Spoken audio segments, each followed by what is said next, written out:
भाजपा जिंदाबाद जिंदाबाद जिंदाबाद। हमारी बटन कहाँ दबेगी, हमारी बटन कहाँ दबेगी। जय हिंद साथियों, और वर्तमान समय में हमारे साथ मौजूद है अरुण राजभर जी, जो भारतीय सिविल देव समाज पार्टी के राष्ट्रीय महासचिव भी हैं और पार्टी के प्रवक्ता भी हैं। जानेंगे इनसे।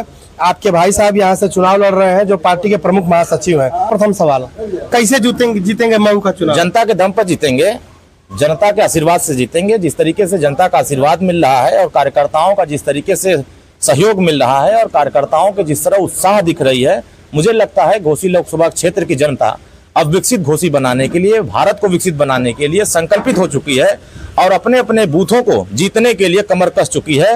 हर तरफ सिर्फ और सिर्फ छड़ी दिखाई दे रही है और जनता का विश्वास जो बन रहा है, जो मोदी जी की गारंटी चल रही है, वह जनता को भी लग रहा है कि मोदी जी ही हमारा विकास कर पाएंगे।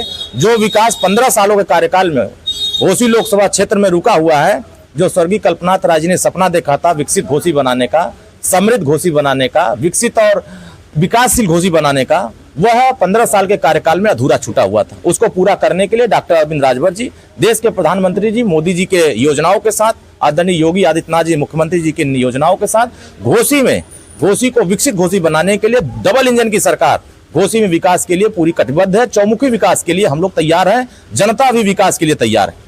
विपक्षी पार्टियों का कहना है कि भारतीय सिविल देव समाज पार्टी का यहाँ कोई अस्तित्व नहीं है, वो चुनाव जीत नहीं पाएंगे। देखिए, अगर अस्तित्व देखना हो, जिनके पास कुछ नहीं बचा है, हमारे पीछे ये अस्तित्व लोग खड़े हैं। ये सिर्फ अपने अपने बूथों के पदाधिकारी हैं और यही लोग बूथ को जिताने का काम करते हैं। जिनके पास बूथ अध्यक्ष नहीं मिल रहे हैं, वो अगर हमारे अस्तित्व को खड़ा करेंगे तो मुझे लगता है वो खतरे में है। वो हार का डर वो अपने से बता रहे हैं कि हम हार रहे हैं, इसलिए पहले से उजागर कर दे रहे हैं। आपका भी तो गठबंधन उनके साथ रहा। देखिए, ये लोग गठबंधन दलों का होता रहता है, गठबंधन हटता रहता है, विचारों का गठबंधन होता है। जब विचारधाराएं बदल जाती हैं, लोगों के गठबंधन अपने आप बदल जाते हैं। सिद्धांत के साथ हमारे नेता माननीय ओम प्रकाश राजभर जी चलते हैं और मोदी जी सिद्धांत के साथ चलते हैं। कुछ लोग इस देश में नफरत की बात करते हैं और हम लोग विकास की बात करते हैं। तो जो विकास की बात करेगा, जनता उसके साथ जाती है। आज घोसी लोकसभा क्षेत्र में समाजवादी पार्टी के प्रत्याशी हो, चाहे बीएसपी प्रत्याशी हो, जनता के सुख दुख में, चाहे वो आयुष्मान कार्ड की बात हो, चाहे 80 करोड़ लोगों को राशन देने की बात हो, चाहे उनका आवास बनाने का हो, चाहे शौचालय बनाने को हो, चाहे उनको पेंशन देने का हो, चाहे नाली बनाने को हो, खड़ंजा बनाने को, और चाहे पूरे मऊ जनपद के चारों तरफ 4 लेन हाईवे बनाने का हो। आप यही मऊ के जनपद के लोग थे। 20 साल सपा की सरकार थी, 20 साल बसपा की सरकार थी। यहां से लखनऊ जाने में 8 घंटा लगता था, लेकिन वर्तमान समय में मऊ की स्थिति भी दयनीय है। भले ही गठबंधन की सरकार है, प्रदेश में भाजपा की सरकार है, देश में भाजपा की सरकार है, लेकिन मऊ की सड़कें आज भी बदहाल है। कहाँ बदहाल है? आप यहाँ से जब पूर्वांचल एक्सप्रेस वे चढ़ेंगे, मैं मऊ की बात कर रहा हूँ, पूर्वांचल एक्सप्रेस वे की नहीं। यहाँ से मऊ से लखनऊ जाने में 2 घंटे लगते हैं, लेकिन दोहरी घाट से मधुबन जाने में 1 घंटे लगते हैं, दोहरी घाट से मऊ आने में 2 घंटे लगते हैं। देखिए, अभी आप देखेंगे जब हम लोग यहाँ से भीटी से चढ़ते हैं, पुल पकड़ते हैं, सहरोज से जैसे ही हाईवे चढ़ते हैं, हम लोग पूर्वांचल एक्सप्रेस में 15 मिनट पहुंच जाते हैं। हम लोग परदाहा से सीधे पूर्वांचल पहुंचने में हमें 10 मिनट लगता है। पहले हम लोग आधा घंटा, 1 घंटा, 2 घंटा लगा देते थे खाली शहर से बाहर निकलने में। तो सड़कों की जो जाल बिछ रही है, ये 10 सालों के कार्यकाल में बिछी है। 55 साल तक सड़कों के नाम पर सिर्फ लूटपाट हुआ है, सिर्फ घोटाला हुआ है, सिर्फ गरीबों के साथ अन्याय हुआ है, गरीबों की सुनवाई नहीं हुई है। आज हमारी सरकार में गरीबों की सुनवाई हो रही है, थानों पर गरीबों की बात सुनी जा रही है। जो गरीबों के साथ अन्याय कर रहा है, उसके ऊपर बुलडोजर चलाई जा रही है। देखिए, बुलडोजर चलाने की तो बात आ रही है, लेकिन कहीं ना कहीं प्रदेश की सरकार की आप तारीफ कर रहे हैं और उनकी बात कर रहे हैं कि वो विकास का काम कर रहे हैं, लेकिन कहीं ना कहीं जो लोग भी घोसी लोकसभा सीट से चुनाव जीते, कहीं ना कहीं उन लोगों ने मऊ जनपद को, घोसी को छला है।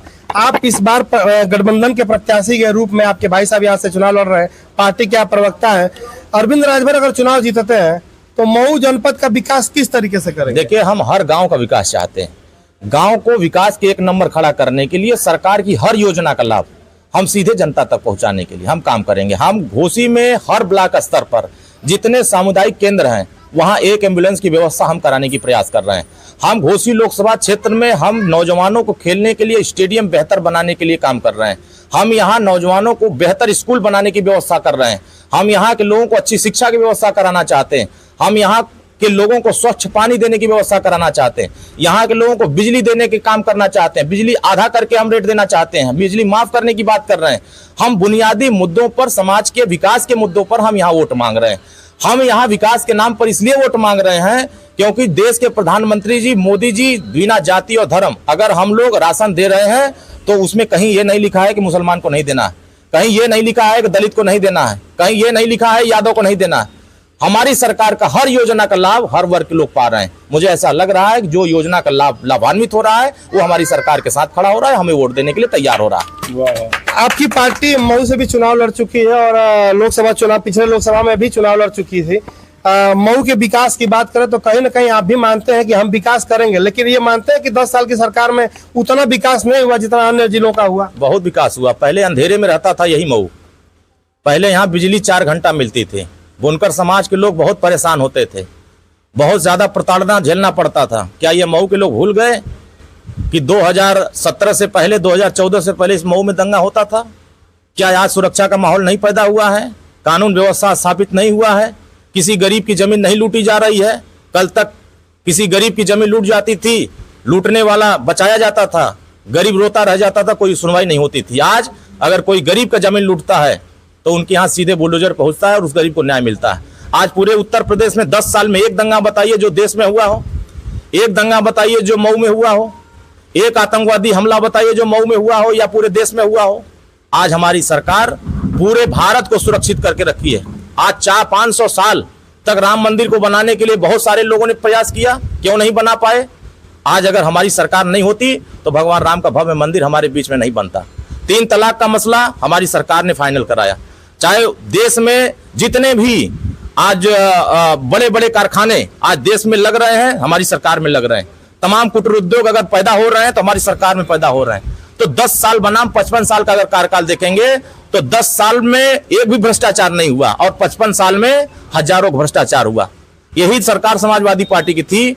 आप यही मऊ जनपद में एक विकास कार्य बता दें कि उन्होंने किया हो। बिजली का बिल बुनकर समाज आधा करने के लिए लड़ते रहे, लेकिन कोई नहीं आवाज उठाता। हमारे नेता सदन में जाएंगे, बुनकरों की आवाज उठाएंगे, उनके बिजली के बिल को ऑफ करके उनको व्यवस्था देंगे कि आप अपने काम को आगे बढ़ाइए। हम तो सुविधाएं देने के लिए तैयार हैं। आप गठबंधन की इतनी तारीफ कर रहे हैं और गठबंधन ने सिर्फ एक सीट दिया, जबकि आपका जो इन्फ्लुएंस है वो बलिया में है, सलेमपुर में है, गोरखपुर में है, गाजीपुर में है, मऊ में है, आजमगढ़ में है। इतने सारे जिलों में इन्फ्लुएंस होने के बावजूद भी आप एक सीट पे ही क्यों संतोष कर गए? जबकि आप एक सीट में अगर विरोधी दहशत में हो जाए तो आप समझ लीजिए कि एक सीट की पावर क्या है। एक सीट पूरे 80 लोकसभा सीट के साथ खड़ी है और हमारा टारगेट क्या है? 80 की 80 जीतना। हम 80 जीतने के लिए काम कर रहे हैं, उसमें घोसी भी साथ खड़ा रहेगा।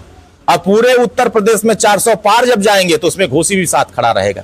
तो हमारा लक्ष्य है 400 पार आंकड़ा करके तीसरी बार प्रधानमंत्री मोदी जी को बनाना, और तीसरी बार प्रधानमंत्री बनाने के लिए घोसी लोकसभा क्षेत्र की हर एक जनता, सम्मानित कार्यकर्ता मिलकर के भारी बहुमत से छड़ी पर वोट देकर डॉक्टर अरविंद राजभर को जिताने जा रहे हैं। इस भ्रम में मत रहिएगा कि विपक्ष के लोग क्या कर रहे हैं। उनके पास कोई एजेंडा नहीं है, कोई सिद्धांत नहीं बचा है, कोई नीति नहीं है। उनका नीति साफ है कि बस चुनाव आ जाता है तो टाइम से आकर के जनता के बीच में भ्रम फैलाओ, जनता को मूर्ख बनाओ, फिर चुनाव बाद बेंगलोर पहुंच जाओ। तो ये काम करने वाले लोग हम नहीं है। हम जनता के बीच में उनके सुख दुख में उनकी सेवा करते हैं, उनके मुसीबत में उनकी मदद करते हैं। इंडिया गठबंधन के प्रत्याशी का कहना है, मैं पूरा एक बार सवाल पहले भी किया था और फिर पूछना चाहता हूं आपसे, इंडिया गठबंधन के प्रत्याशी का कहना है कि सुहेल देव भारतीय समाज पार्टी के राष्ट्रीय अध्यक्ष का कोई अस्तित्व ही नहीं है, वो क्या कब क्या बोल देते हैं, उनकी बातों का कोई भरोसा नहीं है। तो काहे डर रहे हैं इतना? अगर अस्तित्व नहीं है तो उनको डरना नहीं चाहिए। वो हार का डर बता रहे हैं कि हमारे पास जितना मजबूत अस्तित्व है, यहाँ ये पिलर खड़े हैं सब, ये उलाट देंगे कहीं पता नहीं लगेगा। घोसी लोकसभा क्षेत्र में 5 विधानसभा है, 5 विधानसभा में हम लोगों के कार्यक्रम इतने चल रहे हैं कि वो हवा नहीं लग रही कि वो जा कहाँ रहे हैं। उनके कुर्सी खाली हो जा रही है, कुर्सी पे बैठने वाला कोई नहीं मिल रहा है। ये कहाँ बैठा रहे हैं? जो गड़िया में लेके जा रहे हैं अपने सतवा, उन्हीं को कुर्सी बैठा के उन्हीं को भाषण सुना रहे हैं। जनता इनको सुनने को तैयार नहीं है।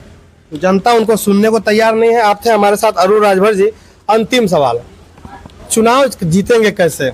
जनता के दम पर जीतेंगे, जनता के आशीर्वाद से जीतेंगे, जनता के प्यार से जीतेंगे, जनता के सुख दुख में खड़े होकर जीतेंगे और जनता जिताएगी। जनता विकास के नाम पर, विकास की गारंटी के नाम पर वोट देने जा रही है। और जनता इस बार मन बना चुकी है मोदी जी को तीसरी बार प्रधानमंत्री बनाने के लिए। अब बताइए, सपा यहाँ प्रधानमंत्री बना पाएगी, बीएसपी प्रधानमंत्री बना पाएगी, कांग्रेस प्रधानमंत्री बना पाएगी? वो रॉकेट लॉन्चिंग होती रहती है राहुल गांधी जी की, लेकिन रॉकेट लॉन्चिंग फेल हो जाती है। जैसे जैसे राहुल गांधी जी की बात आ गई, फिर एक सवाल बनता है आपसे। राहुल गांधी जी को परिवारवाद की पार्टी लोग कहते हैं और उसी का टारगेट आप कहीं ना कहीं सेट कर रहे थे। आपके भी परिवार ने अपने ही बेटे को प्रत्याशी बना के मैदान में उतारा है, तो क्या भारतीय सुहेल देव समाज पार्टी परिवारवाद नहीं कर रही है, जातिवाद नहीं कर रही है? देखिए, हम आखिर अगर जातिवाद की लड़ाई नहीं करते तो अरविंद राजभर जी क्यों आपने पार्टी के किसी और लोगों को? हमारे यहाँ जाति क्या है? हमारे यहाँ किसान, हमारे नौजवान, हमारे लिए महिला, हमारे लिए व्यापारी, ये हमारा जाति। हर वर्ग को हम लेकर के चल रहे हैं। हमारे यहाँ जो संघर्ष करता है, जमीन पर काम करता है, वो संघर्षवादी कहलाया जाता है। जो पैराशूट से आता है उसको जातिवादी कहा जाता है। पूरे उत्तर प्रदेश में 2 सीट खाली कांग्रेस लड़ रही है। 2 सीट से प्रधानमंत्री बना लेंगे। लड़ने के लिए सीट चयनित नहीं कर पाए। लड़े तो कहाँ? कहते थे पहले कि डरो मत, अब डर के खुद भाग रहे हैं। तो आप समझ लीजिए कि उनकी हैसियत कहाँ खड़ी है। सुहेल देव भारतीय समाज पार्टी के राष्ट्रीय अध्यक्ष जी कहते थे, आप पार्टी के प्रवक्ता है, इसलिए सवाल बनता है आपसे कि समाजवादी पार्टी परिवारवादी और जातिवादी पार्टी है। कहीं ना कहीं सुहेल देव समाजवादी पार्टी, सुहेल देव भारतीय समाज पार्टी भी तो जातिवाद के रास्ते पर चल रही है। हमारे यहाँ जातिवाद नहीं है। हम जाति के नाम पर योजनाओं का लाभ नहीं चलाते हैं। समाजवादी पार्टी की सरकार में जाति के नाम पर नौकरी दी जाती थी, जाति के नाम पर पेंशन दिए जाते थे, जाति के नाम पर आवास बांटे जाते थे, जाति के नाम पर सारे काम होते थे। थाने पर जाति के नाम पर सुनवाई होती थी, तहसील पर जाति के नाम पर सुनवाई होती थी। आज बिना जाति धर्म देखे हर किसी गरीब का काम हो रहा है। जो हमारे साथ नहीं है, जो हमारे साथ है, हम हर किसी का काम कर रहे हैं। हम लोग जाति धर्म के आधार पर काम नहीं करते हैं। अगर जातीय धर्म के आधार पर काम करते तो हम बिजली मुसलमान को नहीं देते, हम उनको आवास नहीं देते, हम उनको शौचालय नहीं देते, हम उनको राशन नहीं देते। हमारी सरकार जो योजना का लाभ दे रही है, सबसे ज्यादा लाभ वही लोग उठाते हैं। तो ऐसा कुछ नहीं है। तो पूरे उत्तर प्रदेश में गरीबों को गैस कनेक्शन अगर हमने दिया तो जाति देख करके नहीं दिया। अगर गरीबों को हमने पेंशन बांटा तो जाति देख करके नहीं दिया। हर एक योजना बिना जाति देखे हम लोगों ने काम किया। तो ये बात कहना गलत है। यह काम सपा से पूछिए कि उनकी सरकार में श्री शिवपाल यादव जी चिट्ठी भेजते थे कि फलाने यादव जी लोगों को नौकरी मिलेगी, बाकी लोगों को नहीं मिलेगी। तो ये तो वो बताएंगे ना कि हमारी 20 साल सरकार थी, हमने क्या किया। अपने 20 साल के कार्यकाल गिनाने के लिए उनके पास कुछ नहीं है, तो वो अब गांव-गांव घूम करके खाली झूठ गिना रहे हैं। इसीलिए जनता अब झूठे नकारों को नकार रही है। क्या कह रहे हैं? संविधान खत्म हो जाएगा। ये संविधान मिटाने वाले तो खुद हैं, ये संविधान को मानते हैं। समाजवादी पार्टी आरक्षण तो खत्म करती है। आरक्षण उसने कभी बचाने का प्रयास किया? जिन लोगों ने आरक्षण खत्म किया, जिन लोगों ने संविधान को कमजोर किया, आज वही कह रहे हैं संविधान खत्म हो रहा है। संविधान हम बचा रहे हैं, आरक्षण हम बचा रहे हैं। 33% आरक्षण महिलाओं को किसने दिया? देश के प्रधानमंत्री मोदी जी ने दिया। क्या यह काम सपा क्यों नहीं कर सकती थी? क्या यह काम कांग्रेस नहीं कर सकती थी? 55 साल लगा 33% महिलाओं को आरक्षण देने में। किसने दिया? एनडीए की सरकार ने दिया। तो फिर आधी आबादी की चिंता किसने किया? मोदी जी ने किया।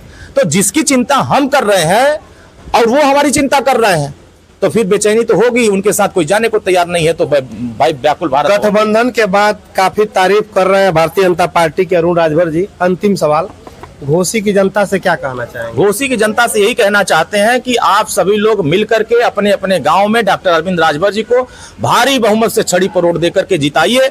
हम भरोसा देते हैं कि आपके विकास में कहीं से भी, आपके सम्मान में हम कमी नहीं आने देंगे।